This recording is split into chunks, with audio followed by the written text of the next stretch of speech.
Start by adding a part.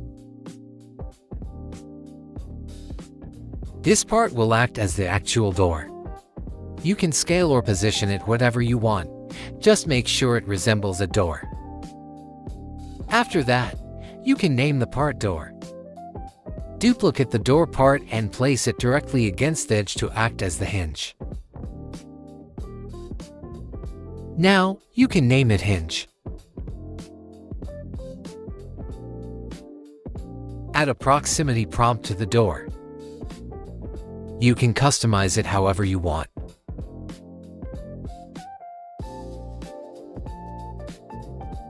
Now go to Model and find the Create section.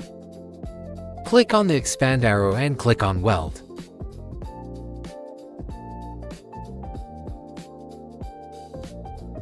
After that, you can group both of the parts. Add a script inside of the group. These lines get the references of the necessary services and objects. Defines the open and closed rotations. Creates the tweens. Handles player interaction and toggles between open and closed. Make sure the hinge is anchored. And press play.